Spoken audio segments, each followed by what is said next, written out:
അന്ന് പിണറായി വിജയൻ നരേന്ദ്രമോദിക്ക് എഴുതിയ ഒരു കത്ത് ആധാരമാക്കി വരിവരിയായി ഒരു വരവ് കേരളം കണ്ടതാണ്. ഇക്കാണുന്ന ഇട്ടാവട്ടം ആകാശത്ത് നിന്ന് ഡൽഹിയിൽ നിന്നുള്ള വിമാനങ്ങൾ തിക്കിത്തിരക്കി ട്രാഫിക് ബ്ലോക്ക് ഉണ്ടാക്കിയ വല്ലാത്ത വരവിൽ ആദ്യം വിമാനം ഇറങ്ങിയത് ഇഡി. പിന്നാലെ എത്തി സാക്ഷാൽ ദേശീയ അന്വേഷണ agency, income tax, DRI, CBI എന്നു വേണ്ട 10ഓളം അന്വേഷണ ഏജൻസികൾ കൂട്ടത്തോടെ കുറ്റിയടിച്ച നാളുകൾ കേരളം അപസർപ്പക വെളിപാടുകളിൽ മരവിച്ച നാളുകളാണ്.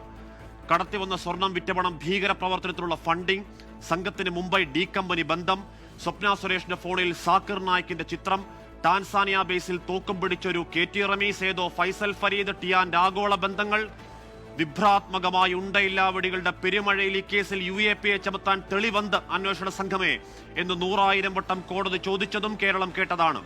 ഒടുവിൽ ഒറ്റയടിക്കൊക്കെയും വിഴുങ്ങിയ ഒരു എക്കണോമിക് ടെററിസം എന്നൊരു കോയിനേജിൽ അഭയം പ്രാപിച്ച ഒരു കുറ്റപത്രത്തിന് ശേഷം ആ ഏജൻസിയെ കണ്ടവരില്ല.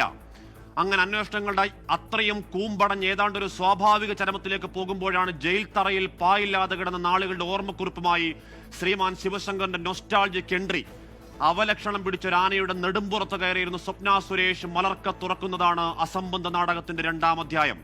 അതിന് പശ്ചാത്തലത്തിൽ സംഘപരിവാർ വേരുകളിൽ പടർന്നങ്ങനെ പന്തലിക്കുന്ന ഒരു HRDS, വിദ്വേഷൻ പറയാൻ മാത്രം വാതുറക്കുന്ന ഒരു നേതാവും ഒരു വർഗീയ വക്കീലും ആ വിശ്വ സർക്കിളിന്റെ അഴുക്കുചാലിൽ ആർത്തു പുളയ്ക്കുകയാണ് കേരള രാഷ്ട്രീയം. 4ാം നാളും പരമദയനീയമയ്യേ കഷ്ടം.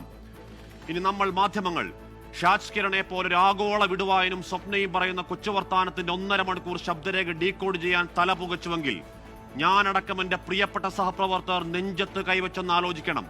പ്രബുദ്ധ കേരളം